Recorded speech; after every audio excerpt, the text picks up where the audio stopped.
to ask her what was Michael Landon like.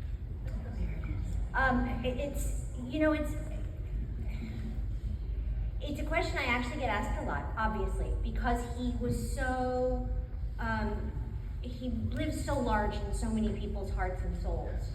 I guess that's one of the great blessings of my life, is that I not only was allowed to grow up under his tutelage and have the greatest mentor in this business, there was fantastic, but Michael actually made us as kids, or made me, not necessarily everybody else, but I had to learn everybody's job on the set. And I had to shadow them. I had to shadow the greensmen, craft services, the gaffers, the grips, the electricians. I had to learn to trim an arc. That was back in the days when we had arc lights.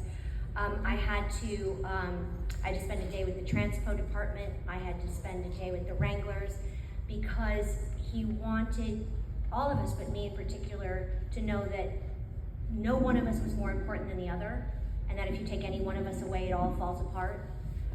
It was a very egalitarian set. Nobody had trailers.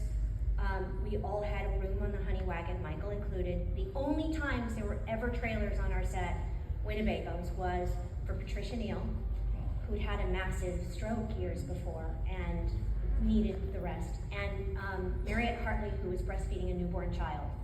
But nobody else had that. And it was,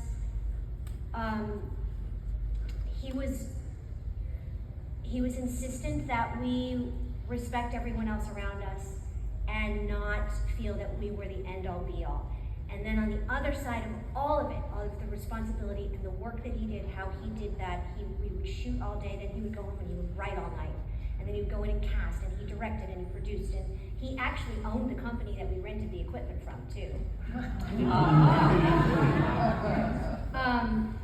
He was one of the funniest people I will ever have known in my lifetime.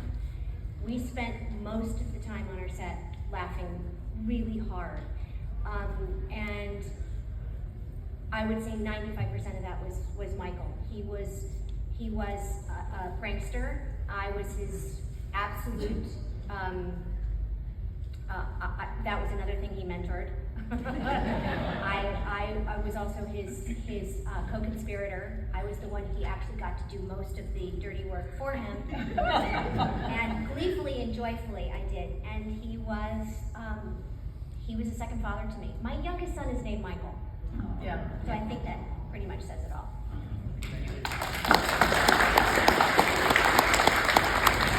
Okay, I knew it was less